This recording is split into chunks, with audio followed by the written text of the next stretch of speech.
Hello everyone, this is RaidLock episode 2. We're titling this one Trolls of the Round Table. Why may you ask? Because we are having a roundtable discussion with some of Talara's top trolls in Talara's top raiding guilds. The main discussion is going to be around raiding in Storm Legion, and we're going to cover several topics, including how Tryon will use the supposed hardcore modes in the progression, how that's going to affect the progression race, because we saw that a lot of guilds started using that, as recruitment pitches, world first, world second, world third, whatever. Some of the AoE healing nerfs that are in beta, how that's going to affect progression, because in ID we definitely saw in HK2 where you needed a lot of burst AoE healing to deal with some of the raid damage. And we're also going to try and cover some of the gating mechanics that Tryon might use to gate some content in Storm Legion, whether it be artificial gating through gear progression, or some hard gating, like just straight up locking parts of a raid. So I want to introduce everyone. My name's of course Intrinsic. I'm in No Quarter. And we have with us RoughRaptors, also known as Dirty Jew. Say hi, RoughRaptors. Hi, RoughRaptors. Nice. He can follow instructions like a good boy. We also have 4 special guests. 1, 2, 3, 4. Yeah, 4 special guests from some of your favorite guilds that provide you with so much entertainment every progression race through drama and overall goofiness. First, we have Noge from Parabellum. Is that right? That's right. Yep. Noge. And what do you do in Parabellum? I'm the mage class leader. Are you an officer? Yep. I'm in charge of making sure everyone's doing their job. Pretty much. What if they don't do their job right? What do you do to them? Then I tell wrong and he kicks them. He kicks them. It's that simple. I like that. And we also have Bohr from Trinity. Now, I watch some of Bohr's streams, and I know he's a cleric. So say hi to everyone, Bohr, and tell us what you do in Trinity besides tank stuff. Hello. I'm the cleric class lead in Trinity. So, like Noge, I make decisions for people with blue bars and green names, and do some of the raid organization as well. Part of a team of 4. And I tank stuff now because nobody in this game wants to tank anymore. Maybe Rough can say more about that.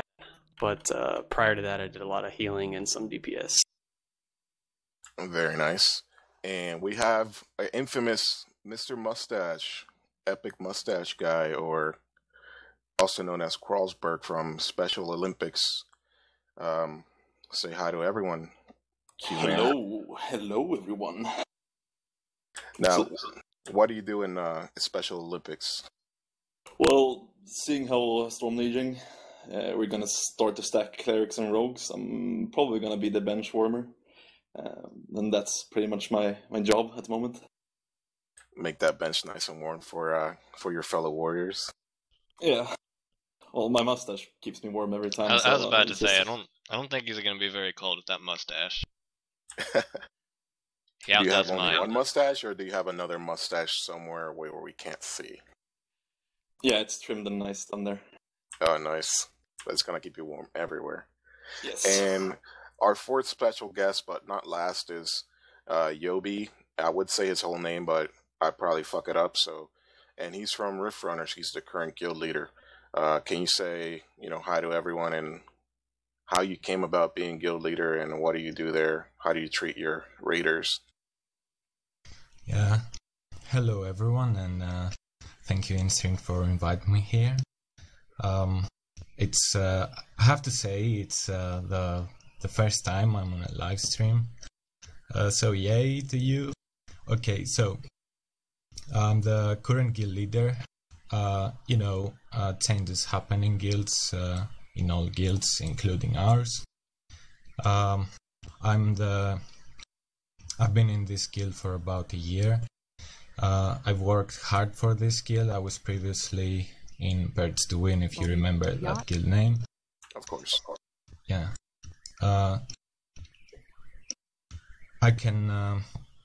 I can say that the previous leaders did their job very well, but they had to step down for several reasons. And now I'm doing the guild leading, and I'm also, maybe you can say, the bad cop. I'm the guy who has to tell people the blunt truth. You can ask Valerie if you want. So you basically, if people fuck up, you tell them, get the fuck out of my guild, I don't want you here. That might be how it sounds to other people. Well, I'm not that bad, but someone has to deliver the news sometimes. Other than this, yeah, we're friendly. I'm not gonna say, hey, I'm the guy who holds the pro meters and says who's the best, who's the bad, and stuff like that. So yeah.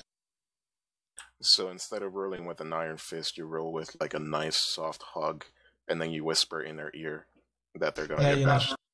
Ironically, I've broken my hand in the past, so I have a piece of metal in my fist. So yeah, maybe the man with the iron fist. Nice. All right, so I just want to get a short biography of, we already got a biography from Yobi, but basically of like how your guys' guilds came about, what you guys accomplished in the past, I guess, really quick, and what you hope to accomplish in Storm Legion. Just top to bottom, not Noge or Noge first. Yeah, well, you might know that Parabellum's actually recently been part of a merge with XLR. That's where I came from. So I think previously Parabellum's been around since the start of the game. It's gone through lots of different sort of stages. It was a PvP guild originally, I think, and then it went casual and semi-hardcore and all different things. At the moment, with the merge, we're sort of going for, the racing for world first thing. We're going a bit hardcore, so yeah, it's a bit different for a lot of old Parabellum members and new ones coming in, but we're sort of trying to shape the guild to be more hardcore at the moment. And we did get one world first in ID, even though most people sort of ruled it out. It was the first, the second hard mode released. So that's all we've really got at the moment, but yeah, we're hoping to improve in Storm Legion and see what we can do. Very nice. And what about you, Bohr? You're next. Trinity's been around for a good number of years, like since 2006. They played a game called Vanguard, which some people will have flashbacks about because it was an intense game, i.e. intensely bad. But they were a pretty hardcore raiding guild in that game. Sort of similar stature to the Trinity in this game. But I've only been in the guild for just over a year now. But Trinity, I think, as far as Storm Legion goes, I think they always wanted to be a pretty competitive guild, and in ROS they sort of made that decision that that's what they wanted to do in HK.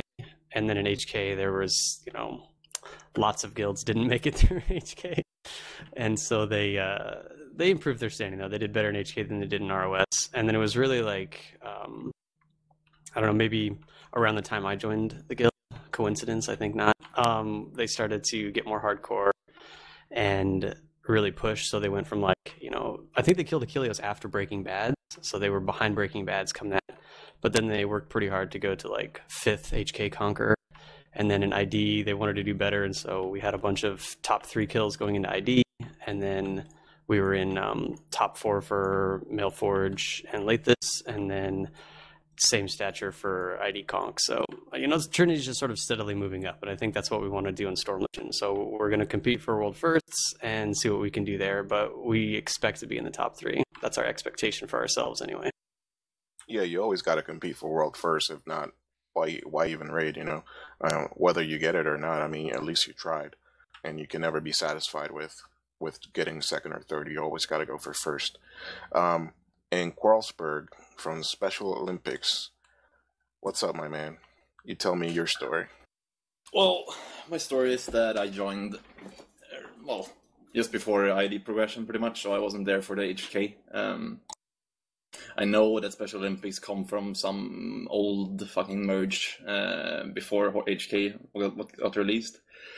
And why we named Special Olympics, really no idea, but I guess it's about that the competition kind of made it a sense that we call ourselves Special Olympics when still can be first. Special Olympics has been like the EU first guild ever since HK. Currently we're second, I would say, seeing how Game Over currently sits on the most dungeon expert speedruns. So Yeah, you can't compete with that. What a troll. It's that mustache plus 10 power. You can't compete with those world first, Quarl. What do you think you're doing? Yeah, I mean, Conquer Primeval Evil Feast is obviously it's the newest content, and it's the closest world first that has ever been now. So I guess congrats to them. But I think we will come back in Storm Meeting and take most of the world first. That's our goal. That's the bar that we gotta set. Primeval Feast Conqueror. So everyone knows. Yep. All right, so that was nice hearing. I never knew some of that story, so I just wanted to hear some of that, and I'm sure some of the listeners, even if they didn't want to, they're a little bit more informed right now. So I'm just going to do some news real quick, and it's not really super lengthy. It's just that they pretty much confirmed that Stone Legion 2.1 is going to have the Regulos raid, and that's going to share a tier with the Crucia raid. It's going to be the same tier, a little bit, I guess, up from Crucia as far as gear requirement is considered. And then Storm Legion 2.2 is supposed to have some kind of story-driven event that's going to lead to the opening of a new zone. And I think what is right now Northern Brevane, right up there, is called the Dendrome. And there's a video that I got this info from, and I'll put it in the show notes when I release when I put the podcast up on Podomatic and iTunes, so everyone can see, and put it on the Rift forums. And here comes the topic that we've all been waiting for: Storm Legion rating, and we're going to try and get to everything that we can. The question I want to start with is, how do you think that this tier of rating is going to improve on everything that we saw in Hammernell and ID? Hammernell having some pretty incredible encounters, including what I think are the two best encounters in the game so far in Rune King Molinar and Achilleos, and ID having some pretty interesting encounters too, like Lathis and some of the other encounters that have a lot of mechanics but weren't exceptionally hard. And I guess I'll just pick someone random. Qarlsberg, you go first. How do you think this tier is going to improve Rift rating overall over HK and ID?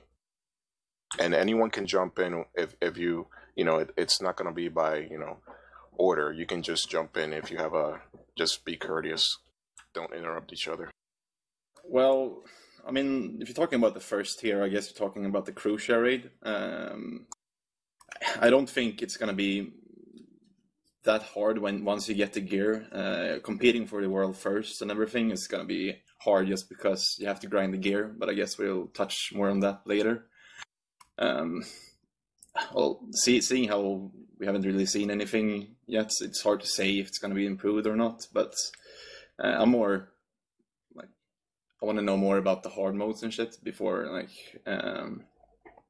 I can say it's going to be improved. They already said that they're going to make it easier, like pre-Lathius, pretty much. So I don't know. I don't know if it's. I don't think it's going to be like an improvement in rating. The first tier of rating. It's just going to be like calling it green scale. Yeah, that's kind of what I was going to say. I have a feeling it's going to be a race to, see who can get the most 60s, gear them up the fastest, since it is, I guess, confirmed that you do need the dungeon gear. And then once that happens, the hard modes are really going to be what interests people in terms of like difficulty and who did what first, just because, yeah. That's basically the situation that the other MMO that is currently an active rating MMO is in now anyway. So initial dungeon releases are just, you get through them, and then some specified time after that, hard modes for every encounter unlock. So it's sort of seen, I think, as a pretty level playing field, because everybody gets a chance to put in time to get ready for it. You get to see a portion of the mechanics. Not all the mechanics are obviously the same in regular and hard mode. And then everybody gets unlocked at the same time on the resets with, you know, whatever hours difference for EU and US. And then everybody has a race. And so I can see this being very similar. Because I would agree that I'm willing to bet that this is not going to be the most difficult dungeon ever.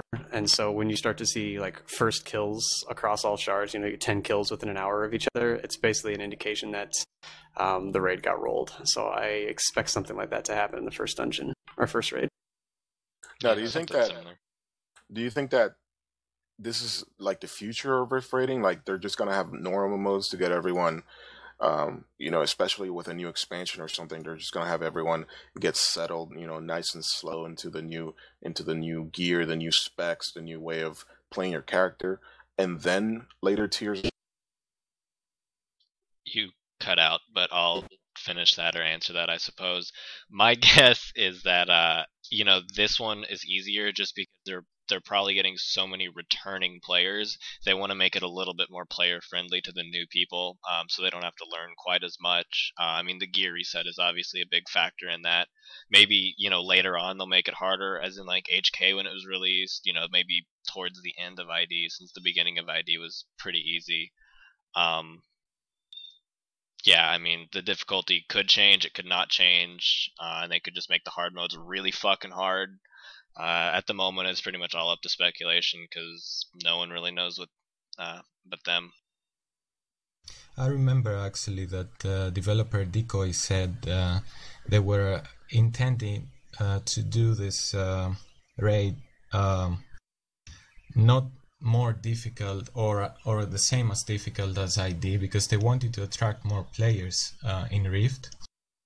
So I think it will be more of a gear tech. It will be more of hey guys, just make your guilds, you know, take a raid, go in, kill some bosses, have some fun, learn more about raiding, more about Rift, because it's a big challenge for them. You have to remember they have lost subs, and let's be honest about it, and they want to get the subs back, and some of the subs will come from new players, and some of the new players will not have previous raiding experience. So previously they would release some content. It would be quite hard for the beginner, and many people would QQ, and over time they would just dump down the content, so it becomes more and more accessible to people. I think now they're changing this strategy, and they're going to have the normal modes just for everyone, and then they're gonna give you the hard modes for those who need something extra, who want to compete on a higher level. I just don't know how Tryon will keep this up, because, you know, there's always gonna be those people on forums who are gonna say, hey, you know, I want the relic armor, so why do I have to do this freaking hard mode to get that item that I combine with my epic armor? It gives me the relic armor. So we will see how Tryon will handle this, and if they're gonna dump down the hard modes after a while, or they're always gonna keep them at that level. Personally, I think it will sort of be like it is now. They will make the hard modes easier and easier, especially if that includes achievements, because some people playing for achievements, so they want to have the hard mode achievements as well. Just a guess, though. Yeah, I think you go ahead. Sorry, go. No, you go. All right. I was going to say a point with hard modes as well. If they do release them, I think a point for especially us in this channel is how they release them, and if they release them all at once or individually, and how, you know, us as guilds sort of rank hard mode kills. Because one thing we've got to bring into is, of course, the time difference of release. You know, if they bring it out in the US first. Obviously, guilds like Trinity and No Quarter are going to have, an extra 12 hours or something on the hard mode boss. So they've got to bring time difference into it. If they release them individually and they release them at the same time, how we're going to rank them? Is it, if they bring out a Crucial hard mode, is that good? And then guild kills it, are they back on top? If say there's No Quarter get Crucial world first, and then Special Olympics get Crucial hard mode world first, who's number one? I'd probably say it? Special Olympics. Yeah, that's what I'd say. But yeah, I think that whoever tracks some kind of ranking in Storm Legion, we're gonna have to put special extra value to the hard mode kills because they are going to be harder to kill. It doesn't matter. It depends what they do with the hard modes, though. I mean, what if they just utterly fuck up a boss? Something was missed during testing. I'm sure they're probably learning from their mistakes, being more thorough. But what if they miss something and every week they're just like Macklemose all over again? Oh, this mechanic doesn't work. Let's just fucking remove it and add it in 3 weeks later and call it hard mode. I mean, that's a possibility. I just hope that they learn from the hard mode. Like the hard mode Macklemose, how it's basically the original Macklemose that they wanted to do. There's not really anything hard about it. I hope that the hard modes are true hard modes, not some bullshit recycled content. Well, that was how the fight was originally supposed to be. They just fucked it up so bad. They just removed the whole mechanic and just tossed it in a month later and called it hard mode, which isn't hard mode. It's intended mode. Intended mode. That's gonna be the new tier, guys. Intended mode. But there's no real downside to hard modes at all. I mean, like, it's a win for everybody because, like, in order to have a healthy raiding community, i.e. enough raiders that top men guilds can recruit as people do whatever, move on with their lives, whatever. And, you need that tier of raiding below that, like Yobi said, raiding on training wheels or something that, prepares people or at least gives them a chance to try something that they might want to put more effort into.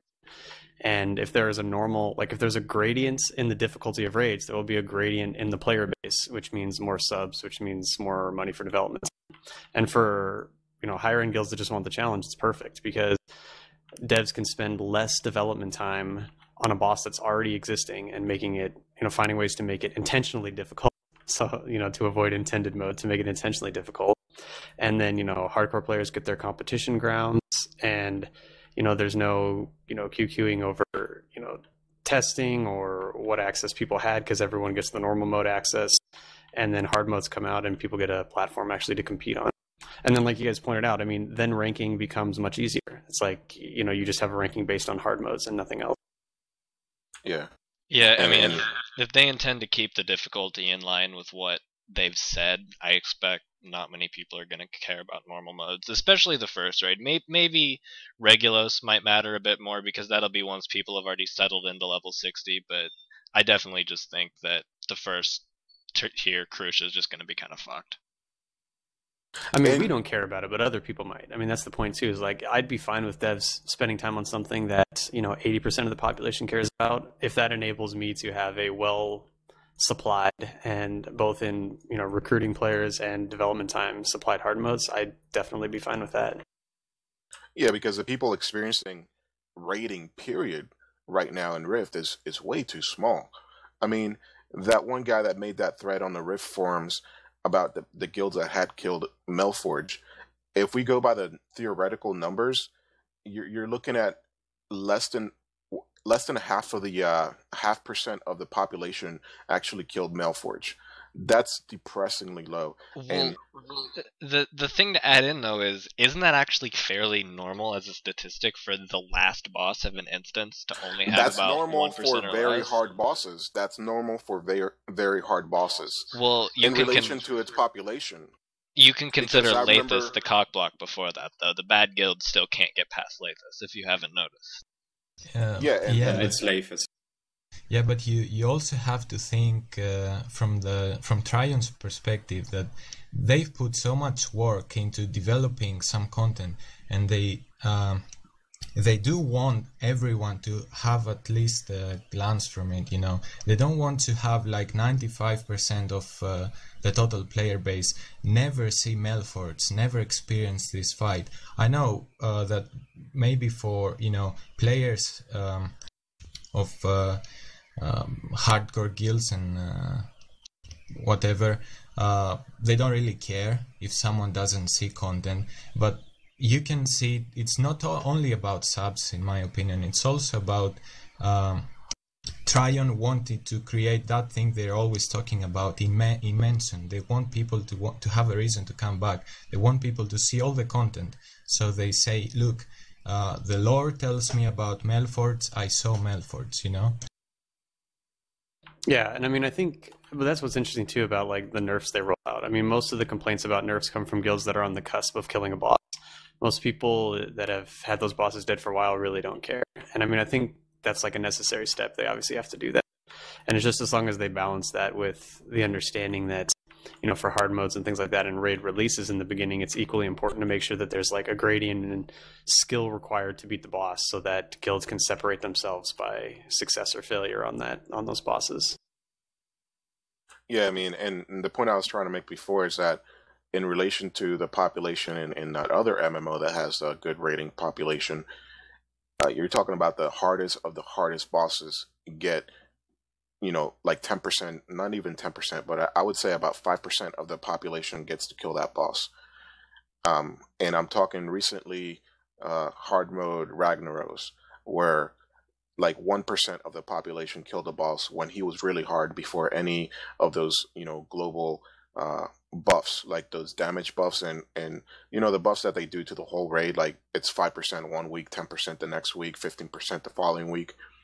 After those, you know, people started killing them more, but the original Ragnaros, it was 1%, and that fight was way harder than Melforge, way harder than Achilleos, you know, after all the significant wave nerfs and everything. So you're talking, they're doing something right there, and I hope that they move forward and make it more accessible and making normal modes and not having two separate tiers, but having two separate distinctions of difficulty would move that forward. Yeah, I think it's just the same thing that every MMO goes after, trying to keep everyone happy. And if they can find a way to do it, then it's great. Yeah, well, you know, they've been trying to do that forever, you know, trying to balance these incredibly complex souls against PvP and PvE. I mean, they're getting closer and closer. I gotta give them props for that, but I remember a time when people were just quitting like every week because like one little thing got nerfed and they couldn't be OP anymore, or this got nerfed or that got nerfed. I mean, they're getting closer to that, but I don't think they'll truly ever find the right balance, especially with the soul system, unless you want to see Rift go like the way of the panda with you get to pick 5 fucking skills, you know, the whole way to level 90. I don't think anyone wants to see that. Nope.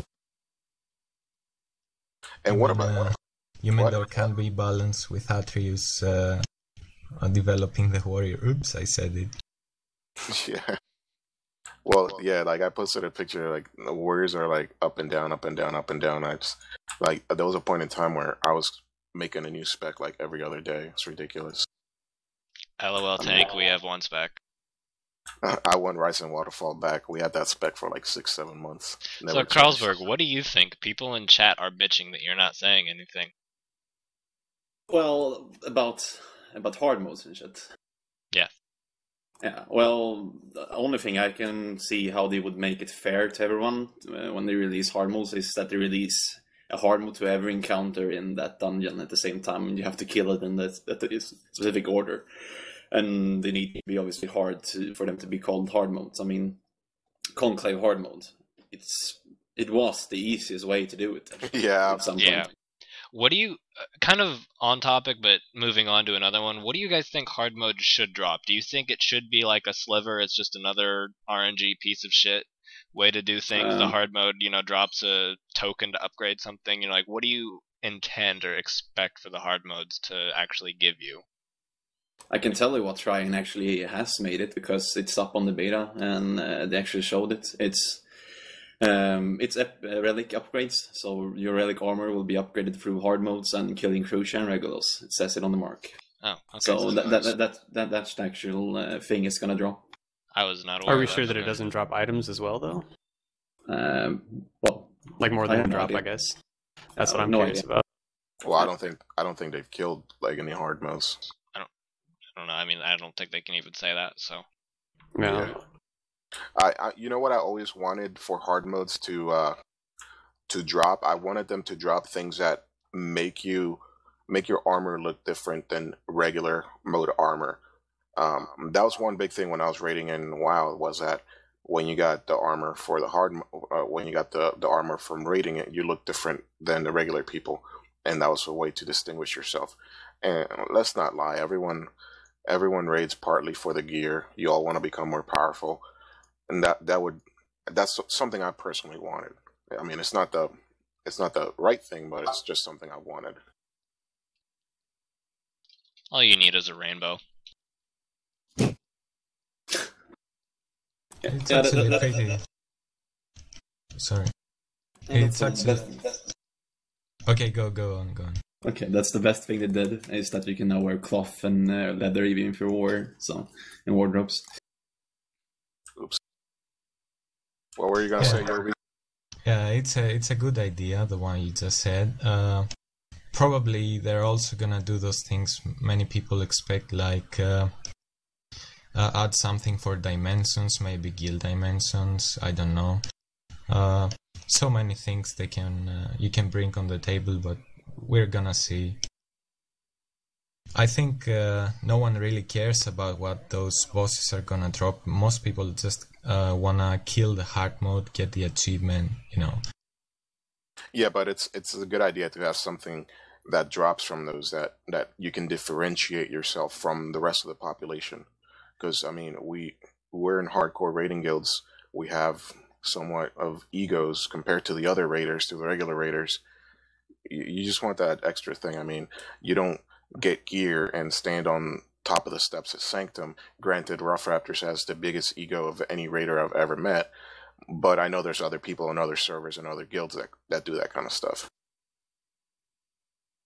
And if you're defeating a more powerful opponent, you want to get a better reward, obviously. That's just without saying. And the relic armor is a good way, but there should be something else, and I guess we'll find out when we get there. As long as it's not... I mean, I guess they fixed that a little bit with the combat changes, but I mean, our personal gripe in ID was just like, you know, back when weapons were determination of your overall raid DPS for rogues and mages, I mean, you basically got fucked if you didn't get the right drops. So it'd be nice if they figured out a way to get around that. I mean, the combat system changes somewhat alleviate that stress or whatever, but it is, you don't want it to be that RNG kind of thing. Because, like, let's say, you know, Parabellum kills, you know, 5 hard modes before everybody else, and then, but the drops from hard modes from other guilds are much better than Parabellum drops, and then they gain an advantage in the remaining hard modes. Like, that would be pretty unfair.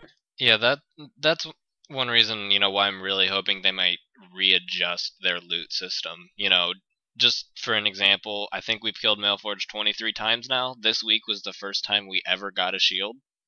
Our first warrior relic item ever in 23 kills. Got it before us. I mean, just drop a token, let people turn the fucking token in, but knowing them, they're just gonna make the token a random drop. So I don't know. That's my advice to how to do loot. That's the only way they could fight that predictiveness, because I mean, granted, it's going to take you 20 weeks to get 20 people geared up with the perfect, you know, relic from the last boss, but you also raid because there's a chance that the thing you want might drop, and there's a chance it might not, so you come back next week, right? Yeah, it's the same shit though. Like with the charred helmet and stuff. Like, how many charred helmets have we got? Like 5. Like, yeah, and we got like one mage shoulder from Rusula. Yeah, and we have like 40 shoulders, like charred shoulders, just on Stein. Yeah. Just joining us right now because one of our other talkers didn't show up, and this is an officer from No Quarter. He can speak to like more of the history of No Quarter. Foon. He just hey guys. So yeah, we were just talking about the hard modes in Storm Legion and how just different things about it. I guess you'll pick up. Yeah, I'm trying to catch up. And how do you guys think that these AOE healing nerfs are going to affect rating in SL? What I think is that it's going to make it easier and more predictable. Obviously, like you can use your big mana consuming spell for if you're running behind on AOE healing, or use the smaller consuming spells to keep up with the slight rate damage. Like I didn't do anything crazy on beta, but that one dungeon, the Exodus of the Storm Queen, the rate damage got nerfed a lot on the last boss. Yeah, and, if you... Sorry, go ahead. No, I was just gonna say that, yeah, it got nerfed a lot, and it's anyone could, like a bard solo healed it, for example, which is stupid. Like a bard should not be able to solo heal a level 52 dungeon when I'm level 50. Yeah, well, if you level up in the beta and go to all the different dungeons, you can literally do like a whole dungeon without ever casting an AoE heal. So if they like have the same sort of thing in a raid, then we'll see how much AoE healing there actually is in raids, I suppose. If they're going with that, I don't know. I have no idea what their point is. Like, what is the point? Like, it's making it. I don't get it. I just don't get it. And are they trying to get rid of mechanics like subjugation or something? I mean, I don't really know the history behind these healing nerfs. I logged on to beta day one, did Exodus of the Storm Queen, said this is a waste of time, and logged off and uninstalled beta. So I really don't know what's going on behind the scenes. Well, the first time I did it, the last boss was that AoE damage he cast was pretty intense. It hit hard, but I did it in a pug, so that's all I have to say. Well, did you have any level 60 healers? Nope, we were all level 50. I don't even think we had anyone above 51. It was the first day. Yeah, at that point, I think it was hitting me for like 2,500-ish. And then this past week, it was hitting me for 1,500-ish, which is a huge nerf. I mean, a bard solo healed it. I know they're trying to make stuff easier, but... Well, I mean, I think the devs just said in an interview at the end of ID that they never really felt like they can create an encounter where AoE rate damage was significantly dangerous for the raid. And I think this is sort of their answer to that, right? So they got rid of DOL very quickly early on in beta. So like the first beta that everybody went into, there was 700 posts about Death of Centaur and blah, blah, blah. You can never AoE heal anymore. There's no spam healing. But, obviously it really, like from a game design standpoint, it's not important what your AoE heal hits for, right? It just is, what HPS does that put out relative to incoming raid DPS AoE? And I think they found that, they thought they would just nerf it and everything would be fine, but they found it's almost impossible to deal with, live levels of AoE damage with the AoE healing they have in beta. So then they're like, well, I guess we have to nerf the incoming AoE damage as well. And so they just found a new balance that happens to be very low compared to player health pools. Like you said, at level 60, you have, over 10,000 health and you're getting hit for 2k on AoE. So you do not need to be healed through that. So I think that was somewhat of a mistake on their part. Yeah. And going back to like how AoE healing works in raids and parties and everything, I can tell you that in the expert we've done on level 60, it's not that easy, especially now that AoE nerfs, and there are mechanics that damage the raid. Mostly it's tank damage that's hard, but there's still some AoEs that one healer has to heal up, which obviously makes the tank die if he heals it. So some of the fights you actually have to have a bard or another support healer to actually make at the moment, and that's that's actually when out gearing it. So it's not going to be easy, but the expert dungeons are much shorter now. So I think they're trying to find a balance between the shielding changes. So basically, I think they want to have half of the healing being replaced by shielding. Also, to avoid having the AoE healers being sufficient to heal the main tanks. Because I don't know if you guys have noticed, but you can actually bring 2 AoE Chloros on Hartman Maklamos and they can heal the tank without any help, just 2 AoE healers. just to AoE clores. That's like... Yeah, I didn't know that, but that's kind of OP. We haven't done hard mode in quite a while. So. Yeah, we're just in there trying to get everything done as fast as possible because we don't care right now. I think the changes though will just help you figure out which raiders in your raid are bad at standing and stuff. Because I mean, I'm sure they'll move to that sort of mechanic. It's like that a little bit in the experts. There's some unavoidable damage, but a lot of it, the AoE damage is avoidable if you move and do intelligent things. So that can be good or bad. I mean, it's good for us because that's challenging. It's bad for general pugs because that will not happen. So we'll see what happens in total. Now that's a good point because I didn't think about that. Nerf AoE damage from the boss, but make the mechanics make up for the added nerf that you just brought down, and that could be really good if they actually implement it that way, because that would make for more aware raiders, and you could separate the shitty ones from the good ones very, very quick.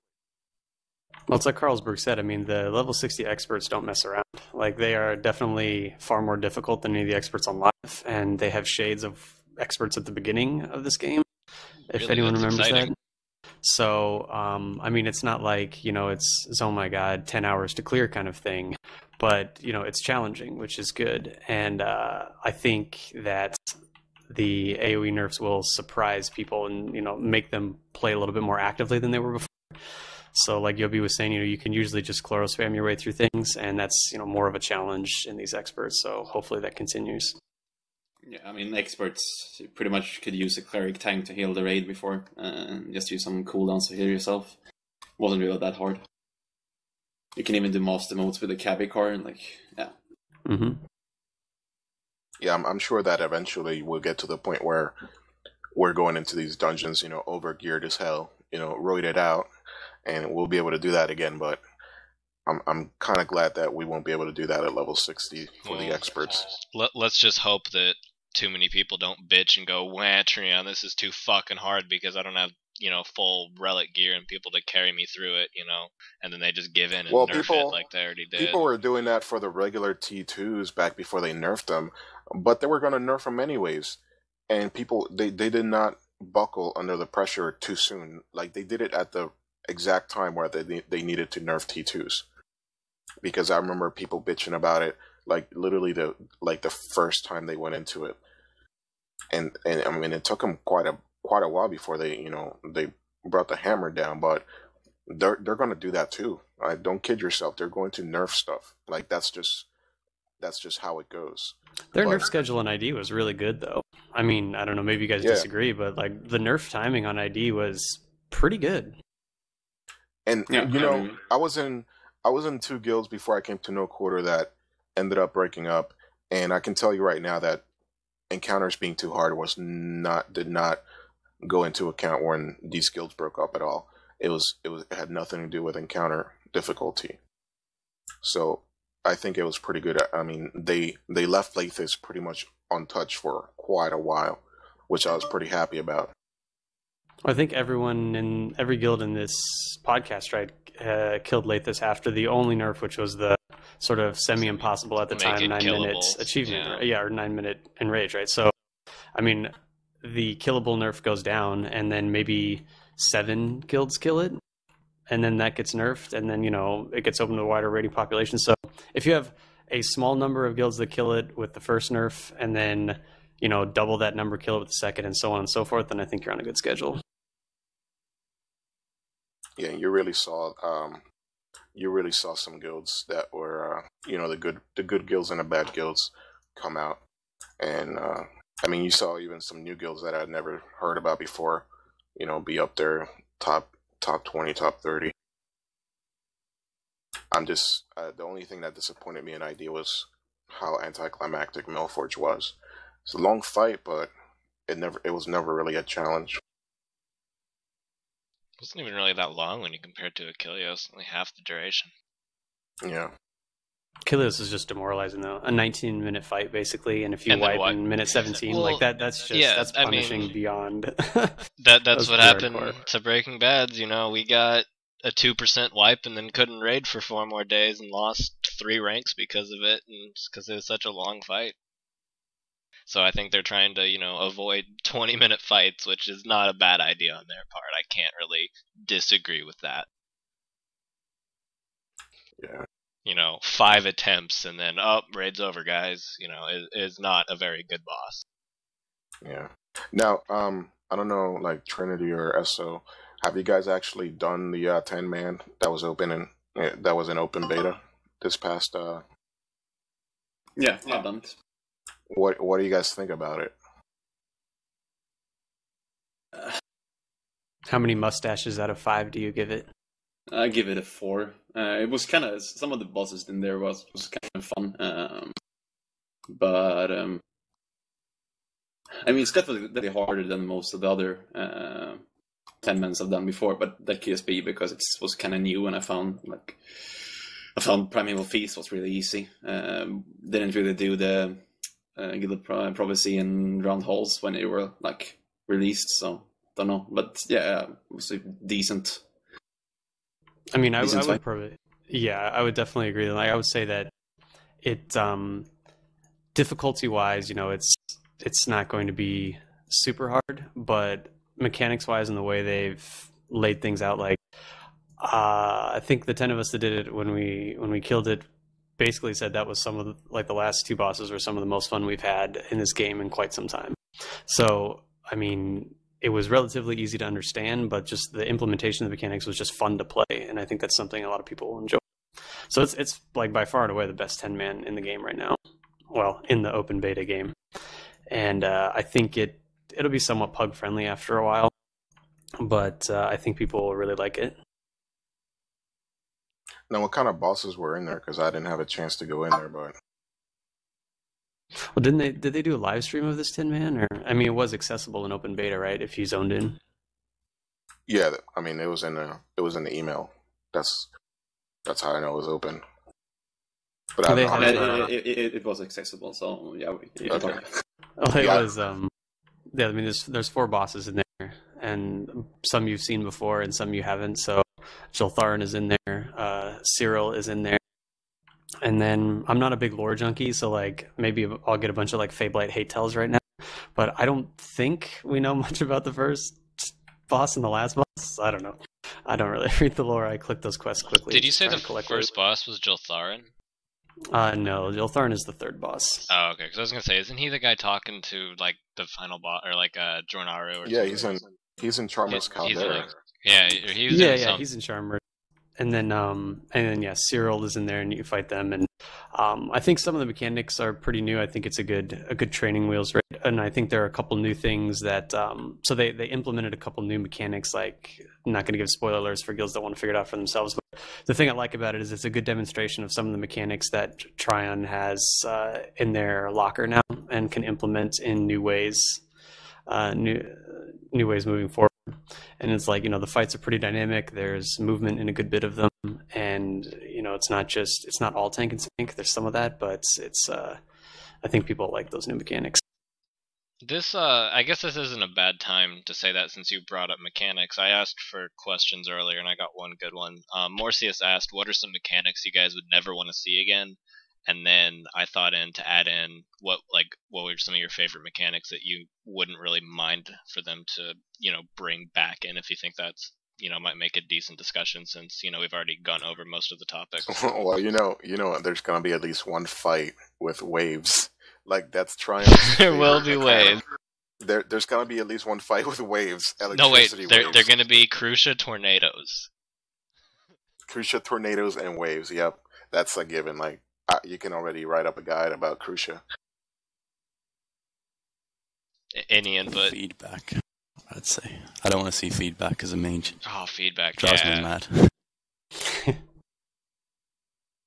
I don't want to see any mechanics that you gotta stop DPS on the boss.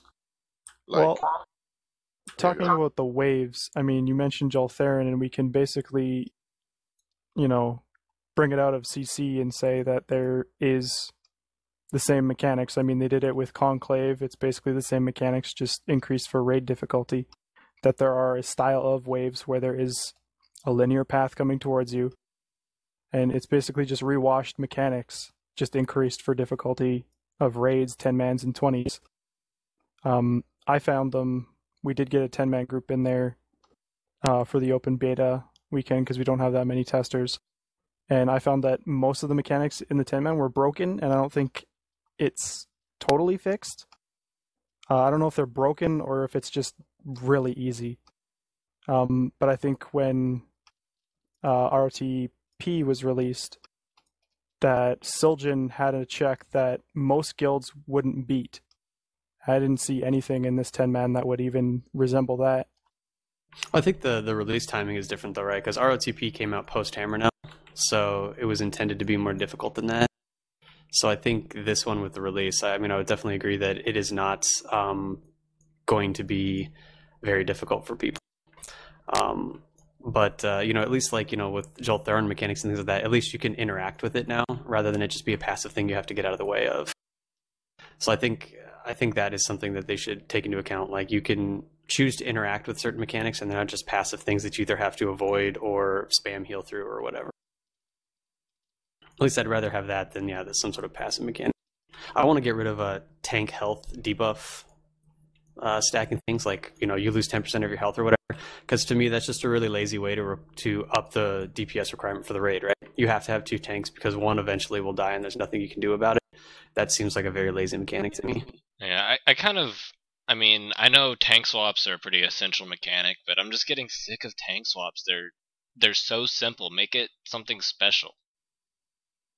I mean, they attempted to do that, I guess, with Conclave, tank swap and then jump into the fucking thing that's impossible to jump on if you're a dwarf because you're a fucking midget. I mean, that's still not enough, I don't know what to add to it. Though. Yeah, I mean, just give it something else aside from, taunt this every 10 seconds. Yeah, like, I mean, Itucio still had, like, some fun, like, tank swap in a way, especially if you do it standing still to max DPS. But obviously you didn't do that when it got released, but you do it now, and you still have to be on your feet to, like, do that. But the rest of the, like, ID was really easy, like, tank swapping.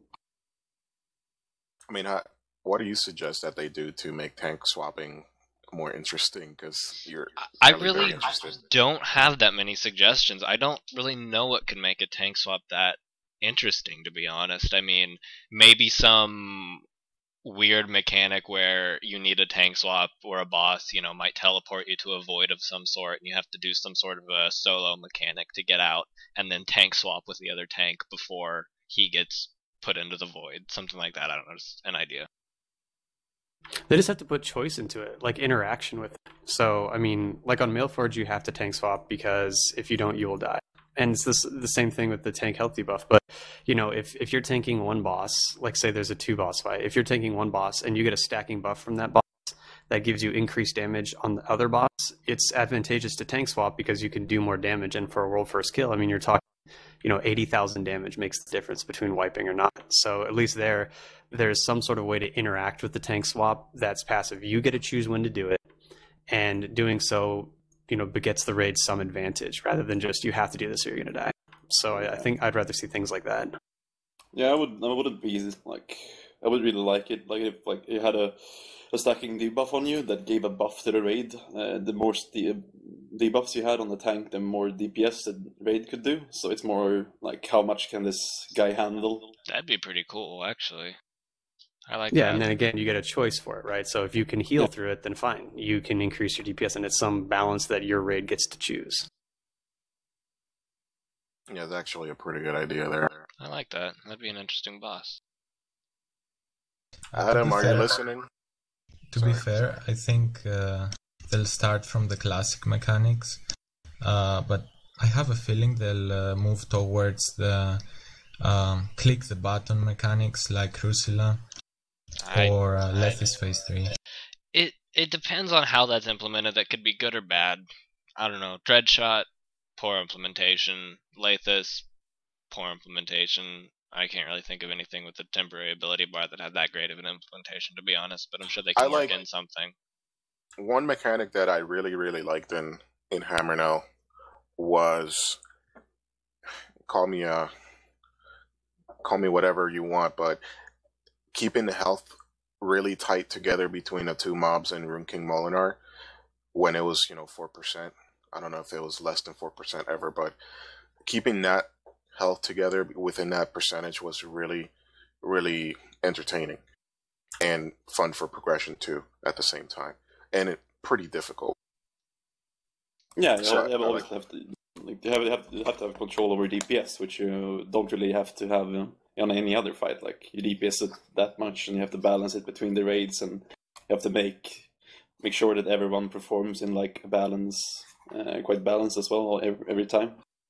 Yeah, so I like that. I like to see that come back, and I like to see some kind of mind decay-ish mechanic, preferably combined with something else, because mind decay by itself wasn't hard. It was that it could come at a time when the waves might have thrown you off or something like that.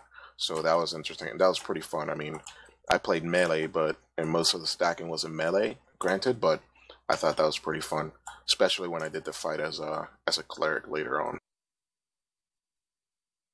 As far as some stuff that I don't want to see come back, like the stacking for the colors on Macklemores, I thought that was sloppy. Oh yeah, anything with colors, so we don't have to deal with our colorblind GM. Yeah, that too. Because you end up having to call every color for him, because he literally cannot see it. And that would, I'm sure he's not the only one in Rift like that. And what about, I have another thing on here that I wrote down. I'm not too sure about the gear progression that's going to take place. I did see that there are some, there's a new currency that you get to buy gear, but I did not see if there's some kind of gear that you can get from the dungeons. Like, do you guys have any, higher level guys that can speak to that? Like, what kind of gear are we going to be walking into Crucial with? And how do we get it? Currently, you can only get the marks from doing the dailies, so that's easily balanced. The marks doesn't drop at all from the dungeons, the expert dungeons. So the expert gear you're looking at, or you looked at the beta, you're gonna get you're probably pretty much gonna get the first piece in a week, or after 7 dailies. So the expert gear on the merchant is kind of sloppy. So the thing you have to do is just queue for random dungeon even after you've done the dailies. You just try and get as much drops in the experts. They're quite similar just to the gift that is on the vendor, but it's not going to be easy to gear up for the first Crucial raid. I'll tell you that. It basically just means, we just skip the first tier, though, right? That's basically what that gearing means, is that set pieces for the first raid.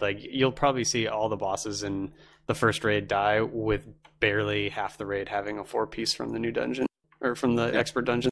Which, that's the point of that, is just if you want a hardcore raid, then that expert gear means nothing to you even on launch, because and it doesn't really change what you do, right? If the bosses drop marks, you would grind expert dungeons to get marks, and since the bosses don't drop marks, you have to just grind the dungeons anyway to get the drop. Yeah. So I could see why they did that, but it's sort of here's a bunch of new gear, and if you plan on killing bosses in the first 3.5 to 4 weeks, just don't even worry about it, because you'll get more raid gear than you will expert dungeon gear. Yeah, and the expert only drops one purple, so you have to do it a shit of ton to get it. Wow, 1 purple? Holy shit! Yeah, and I guess that's coming from the last boss. Yeah. I don't know if you can perhaps get random drops. I don't know if the loot tables were actually done when we done most of them this week, but I think they are. Yeah, I've never gotten a purple off of anything but a last boss. I've only done that one dungeon, and yeah, that's right. That last boss is the only purple that dropped from that whole thing. But there are apparently some pretty good trinkets and stuff in there, some pretty good wands, whatever. I remember our mages just trying to run that back to back to back to get stuff. And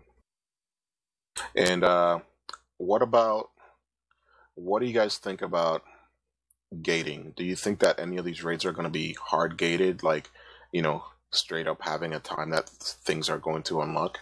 Or do you think that they're going to introduce some kind of artificial gating, like you need to be the X amount of toughness above what's required for this raid to do this boss, or some kind of debuff that you need to outgear to actually pull this boss?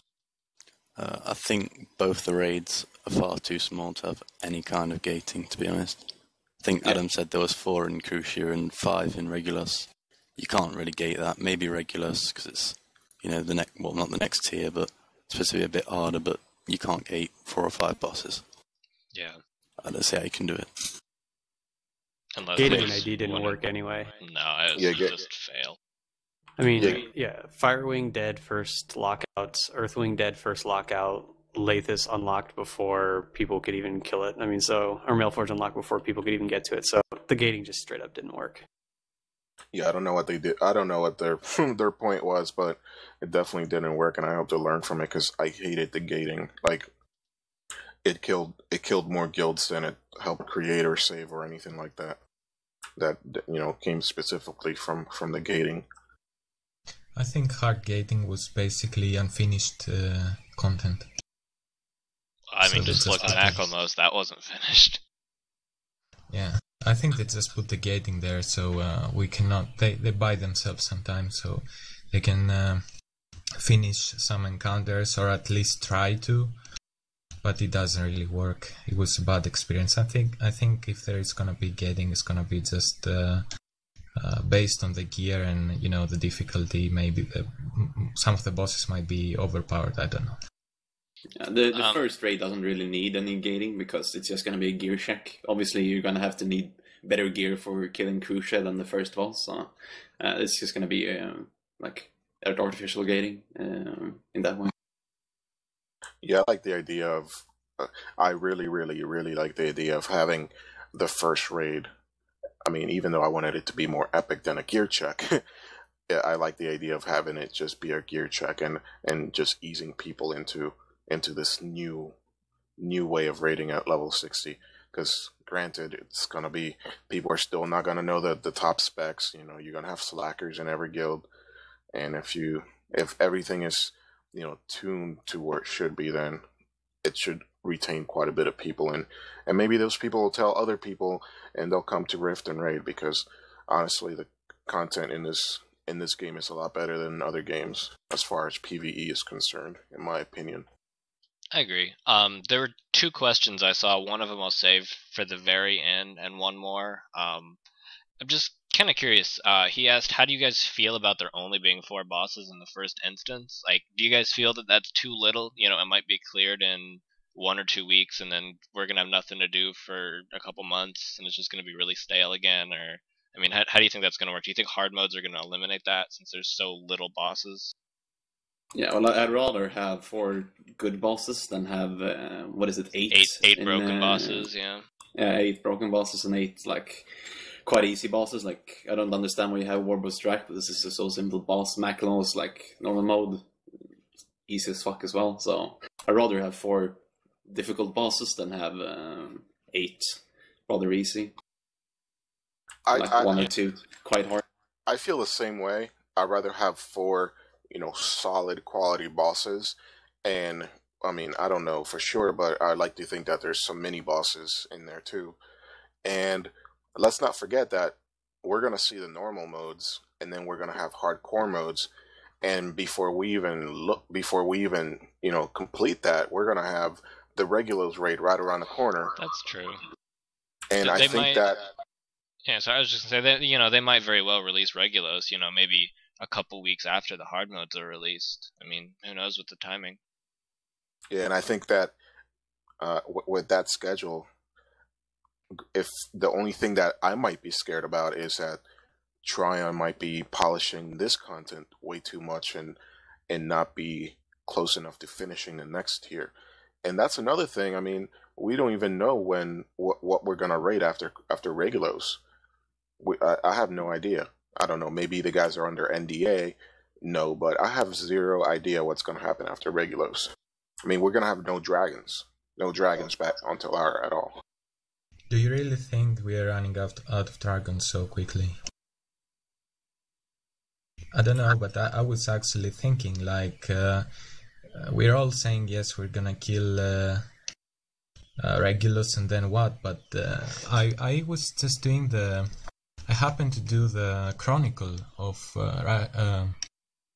River of Souls the other day, and I realized we forgot the Zareth that fought with Alspeth. And who knows what's gonna happen? I think lore-wise he got captured, so at some point we have to see him. So maybe it's not time for Regulus. Maybe we don't really kill him, but we have more to see. Maybe we kill his avatar Kain, and then we have to go for something else. I'm not sure, but there's a lot in the text. Maybe Crucia runs away, something like that. I don't know. This topic was kind of covered in the first episode, so we probably shouldn't go too deep into it, I suppose, since they have an Infinity Gate, man. Anything comes through an Infinity Gate. Yeah, they're basically with planting the seed of the Infinity Gate in the planes. They're planting the seed of this whole other dimension of planets and worlds that we can go to. But the thing that troubles me is that it's Storm Legion. The expansion is supposed to be around Crucia. Why are we killing Crucia, technically, quote unquote, before Regulus? Maybe it's not Crucia. Yeah, maybe we don't even kill her, but I mean that's the same thing people were speculating before ID, like, oh well, maybe we don't really kill Lathis, maybe she comes back in some other form, and we ended up killing her. People didn't want 2 dragons in one raid tier, but they ended up doing it. I think I know what they're gonna do. This might be a spoiler alert for people who haven't played Borderlands 2, but at the end, I mean, I think they could just Borderlands 2 us, and as soon as you beat Borderlands, it shows that there's more. X amount of other rooms and this and that. So I mean, they could just alternate us into different dimensions and just use the Infinity Gate as an endless loophole. Well, everyone knows that the dragons we kill on this planet are not the dragons that are not the real dragons. Their bodies, it's just, I guess, some kind of ghost of version of the other. Their avatar, kinda. Yeah. So, I mean, we might go to the other planes, and, I mean, we'll have 6 more dragons to kill. But then, the Bloodstorm's been on multiple planets. They've destroyed multiple civilizations. And, I'm really curious about the Vigil. I honestly think the Vigil are, like, some kind of beings that created us for something that we don't know about, and I think we'll end up fighting them at some point, and we'll end up rebuilding our own civilization by ourselves, not relying on some gods to guide us. Kind of like in WoW, when we started taking on on some of the lieutenants of the Titans, and they were supposed to be the protectors of the planet. No, I think Bubbles has it perfectly right. Scotty Mom, final boss of Storm Legion. That actually would be pretty fun, because there's that one quest in Silverwood when you get him like some kind of drink and he turns super huge and he's like he starts sheeping everyone. Yeah, his ultimate mechanic is sheeping, mass sheep. That's gonna be his self-enrage. He sheeps like one person every 5%, and you gotta beat him before he sheeps the whole raid. Every 5%. I vote in Zykor, next boss, next dungeon after Regulus. Zykor is like the leader of one of the planes. Yeah, you could have, number 1 tank EU, then number 1 DPS EU boss, and then we could do the same thing for US. It'd be perfect. And then he would like summon his mage Burger, and well, is that his other warrior? What's his mage's name? Yeah, he has like 50,000 characters, man. You can make a whole dungeon full of Zykors. It'd be great. It's like he's gonna make his own guild. The only reason I think they won't do this is because they're gonna sue them for racism. You have people killing a black guy, so no. I don't know. I'm sorry. What was that Prago black woman in HK? Matron. Yeah. Matron, yeah.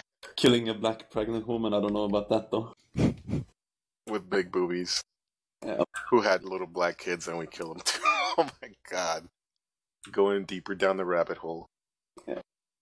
Well, going back to like what I think they will do next, I would think that Regulus Raid will probably come out in mid-January. That's like my estimate, because they're not going to release any content during Christmas except like a Christmas thingy, a Christmas event. Yeah. I think that is their next step, and after that, obviously, I think we're gonna have to wait for 4 or 5 months until the next content, raid content, or perhaps they release like 10 man in between that because they like to do that. But I think it's gonna take at least 4 or 5 months.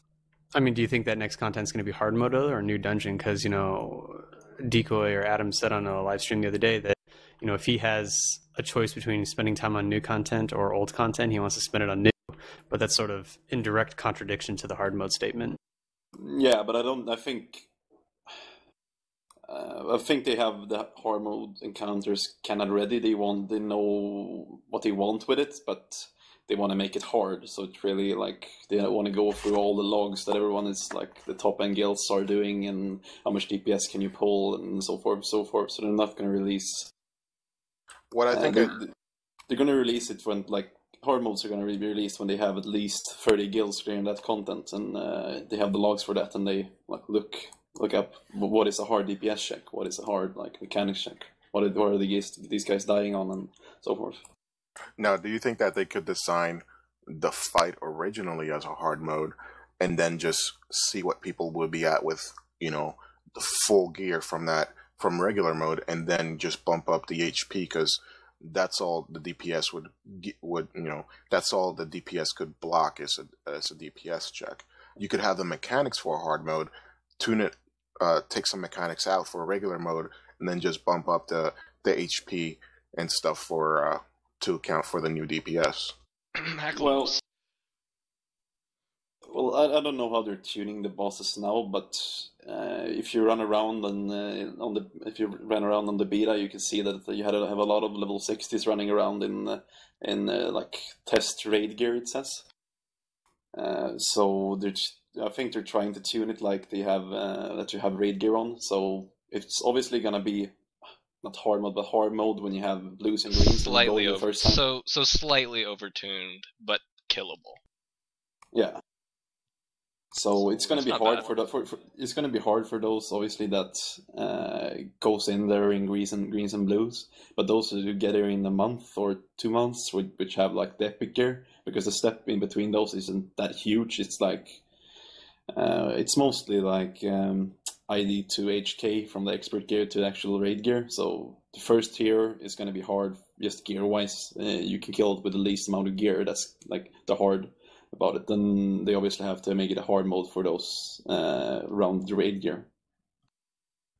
Yeah. No. The fuck?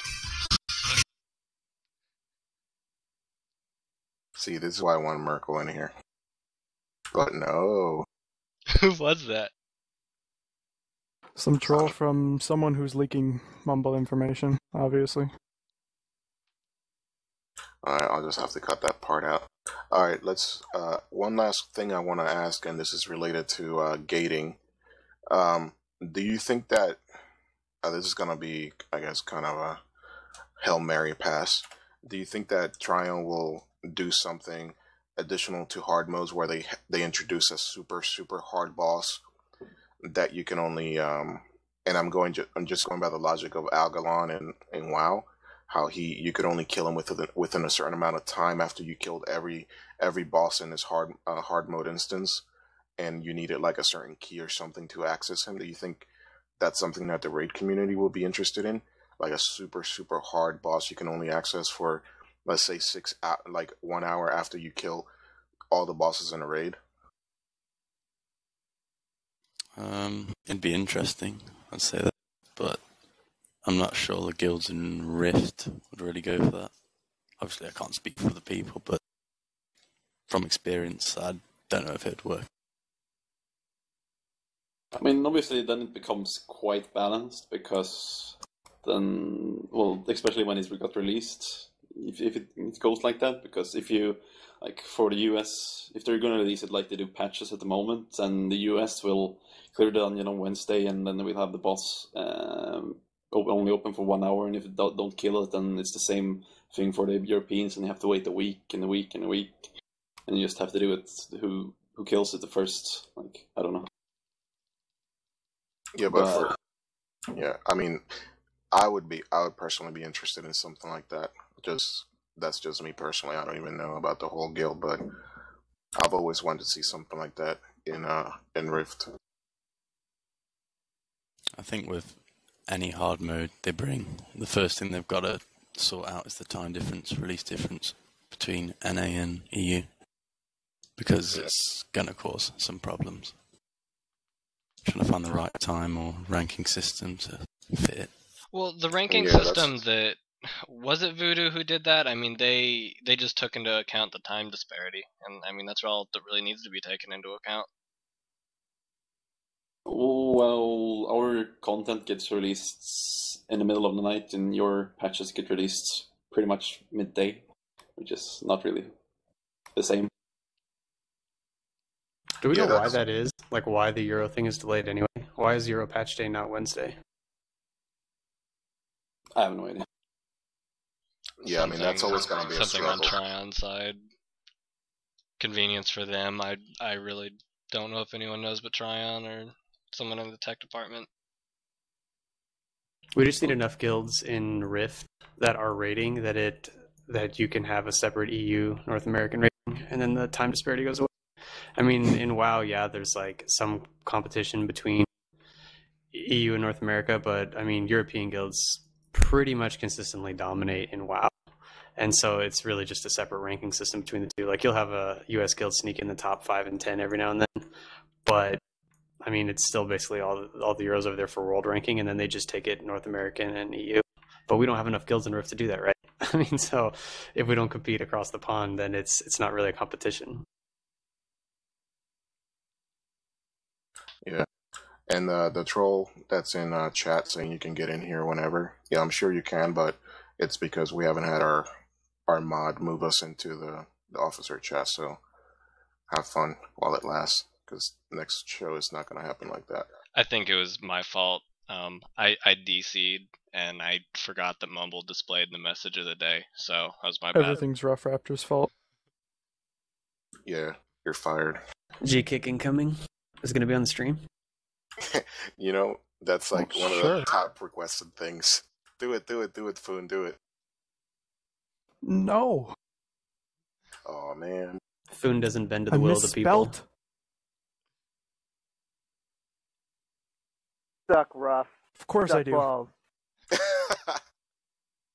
Kick RoughRaptors out of the Guild Classic. Alright, so did we have any other topics left intrinsic, or should I go on to the final question that I had? Alright, well, I'll save this till the very last, because I think this would make the good closure. I've been getting questions periodically, but does anyone have any last questions before I move on to what Marcius asked a while ago?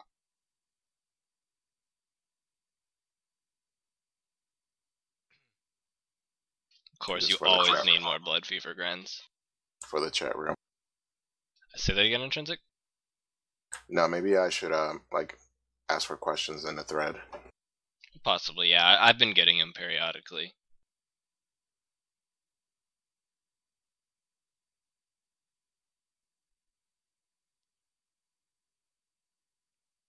Does anyone have goals for World First, like World First 60 or what? Because I know we're getting a group in no quarter to grind to level 60 super hard. You're not going to be White Lady. You can just locally mute him for the RaidLock.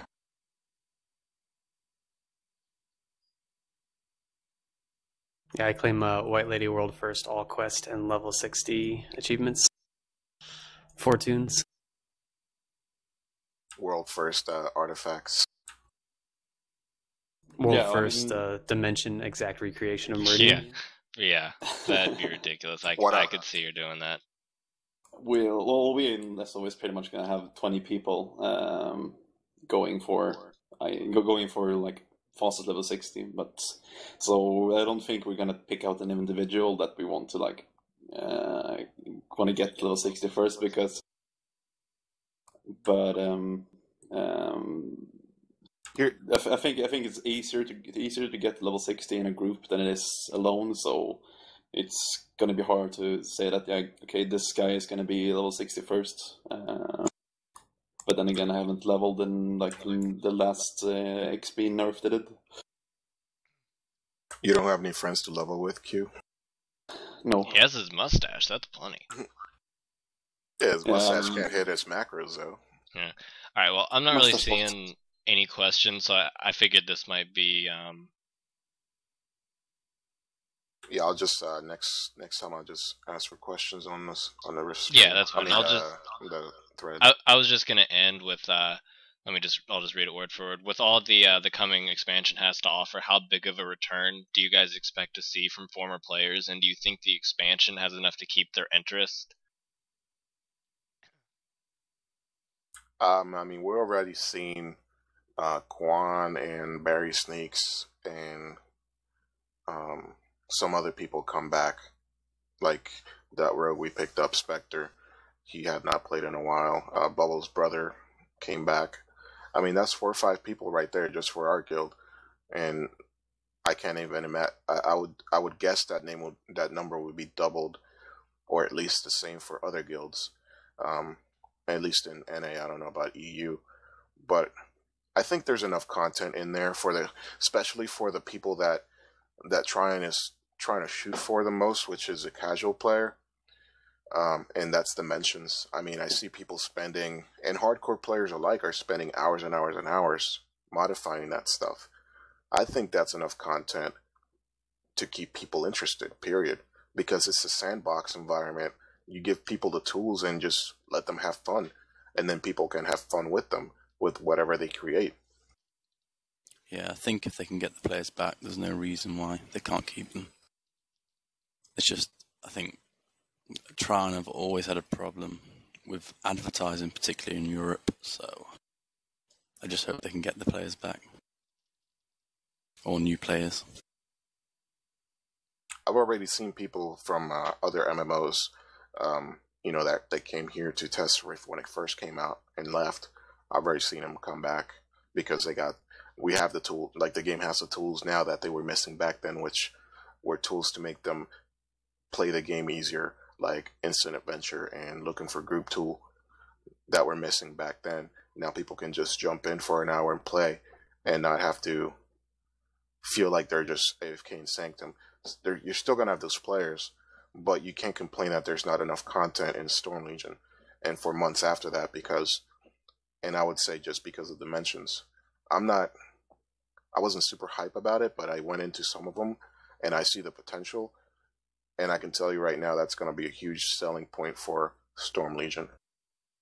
Well, just look at the number of Twitch streams as well. Like, it used to be maybe 3 people were streaming Rift, and now when you go on, there's like 10, 12 people streaming Rift. People are leveling, getting ready for Storm Legion. Yeah. All that kind of stuff. And I think we'll see that, like, on the Storm Legion release, I'm sure there's going to be, a lot more streams than before. And I think people underestimate, like, the influence that streaming has to get people to play a game. A lot of people watch streams to see if they want to try a game or check out new content. That's, Mista Pandaria had a huge stream, support kind of thing, and I think Rift will be the same. Yeah, and I'm just gonna scare them off. That's the problem. Here's 2 more questions. One says, here a question: if you find a potential exploit that will help you get a world first, will you use it? We report every exploit that we find. I think every guild does that. Will we use it? I don't know. I'll let you know when we find it. And Vindicit asked, what do you think is going to become of all the level 50 content? I think it's going to stay the same.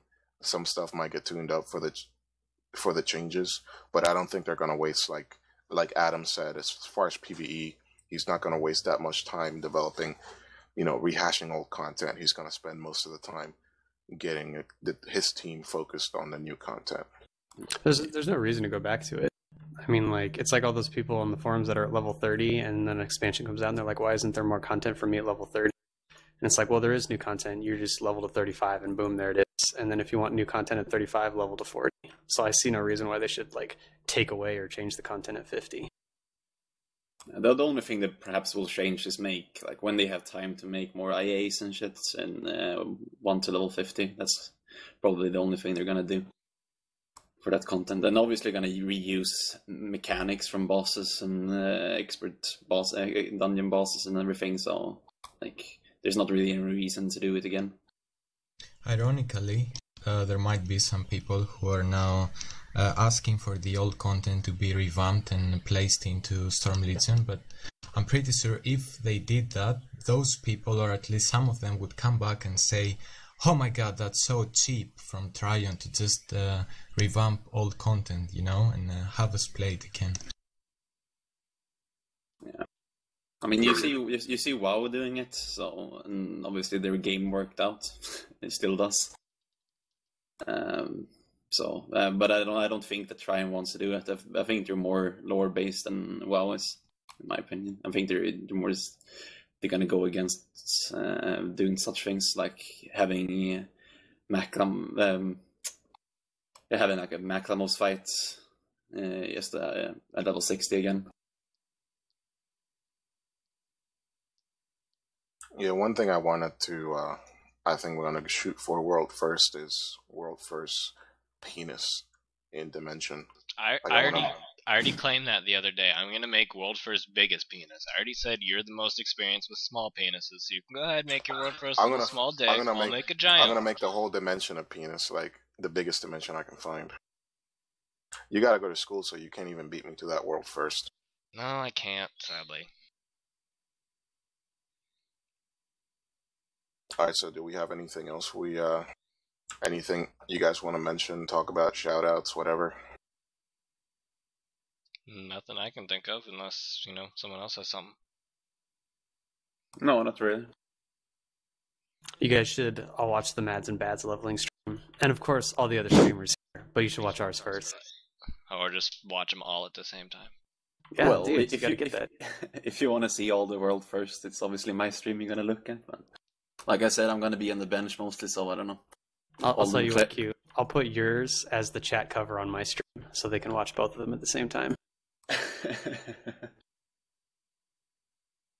I don't know, Bohr. I'm gonna be following your group just to be ahead of it, just to troll Trunks. So. Uh-oh. Yeah. You're gonna make him mad? He doesn't have a staff, so you're gonna run around with the staff on the whole time too? just linking it randomly, like every time you cast a spell. Like, oh, I killed that just a little bit faster, just because of this staff. Make him macro. You gotta go out there, yeah. Every time you cast an elementalist spell, you have to have that linked in general chat. And then this, just after it says, you mad, bro? Jelly. You can't get the mages down, dude. Harbinger. You can't get them down. It's all impossible. Kidding aside, any trolling that I do on the forums personally is mostly just to have fun. I mean, you raid 1 day a week. It's boring. I raid the forums for trolling. Yeah, basically. I mean, that's that's the situation. Like, with the way it's gone down, I mean, I think at the end of ID, like, the attitude between a lot of the top guilds was pretty bad, and people were kind of at each other's throats. And I think in Storm Legion, at least I hope anyway, it's not going to be like that. So I think there will be a lot more trolling and the fun expense of each other, which will make Storm Legion much more enjoyable, I think, as we all sit after raiding for 3 hours a week. Well, you obviously saw the trolling before ID was released, and no one had anything to do. Like, yep, no one. And then you just see that the forums just getting flooded with trolls. So. Remember those voodoo days? Well, I think that every guild's gonna have those trolls that, you know, cannot. They have no idea how to control their feelings, and they'll use the internet forever as a gateway to, you know, let out their frustrations on how daddy smacked them when they were young, and, you know, those little frustrations that will take people over the edge. And I feel bad for them because it's kind of sad, but every guild's gonna have them. We can't get rid of that, no matter how hard we want to will it to happen. That's just something we're gonna have to deal with. Not everyone's gonna behave like human to each other, you know, overnight. But that's part of what makes raiding so exciting. You're gonna, you know, if X guild gets a world first, Y guild is going to they're going to be kind of resentful and be driven to get the world first next. If you didn't have that competition, it wouldn't be half as fun as it is. And I mean, getting a world first over another guild, I guess, is some kind of trolling. So it's just fun. I think at this point everyone's keeping their cards closed, and I think most of us look like we would never troll, and we don't deserve the name of the stream, the round table of trolls, or what it was. But pretty obviously, after the progress is done, as you said, there will always be people who will, talking from a safe place, from a safe spot after they have their progress, and bash the other guilds for fun or because. Just locally mute the retards. Yeah, I'm already on it. Yeah, anyway. Yeah, it's just that when people take it too far, I mean, I don't think anyone's taking it too far, but. Well, it's fine during progression, right? I mean, that's the point. Like, you want to be competitive. And, like, I mean, I'm sure you're all great raiders, but I want to be first before all of you. So, I mean, like, there's definitely going to be that. But it's like, 5-6 months, like Foon said, we're all raiding for 2.5 to 3 hours a week. And then people are still talking about crap that happened 4.5 months ago, It's just like, what the hell? It's just a waste of time. To end the podcast, I just want to thank all our special guests for showing up today. And sorry that Zizix, you couldn't show up. Hope everything's all right. And I want to thank all our listeners, whether you're trolling or not. I don't care. You're part of the podcast, and I just want to thank you for showing up and listening. Next recording is going to be the first recording that's going to take place in Storm Legion. This is the last one of regular Chocolate Rift, and I hope you guys enjoyed it. Like Bohr said, he's going to have a 24-hour stream of when Storm Legion launches with you and a few friends. Yeah, I mean, it's basically going to be everybody in Trinity that shows up, but there's a group of 3 of us to 5 of us that are going to go pretty hardcore. We're not going to do like a 60-hour no stop, but we'll probably stop for a few 4-hour sleep binges and then make it to 60 the whole time. We have like giveaways and stuff like that and prizes. All right, cool. Sounds awesome. I'm probably going to tune in. I'm tuning into that too when I'm taking my little breaks. I'm going to do one too. It's I'm going to try and go to 60 until I either die or I hit 60. So that might be the last time some of you see me playing Rift, which would be a case for celebration.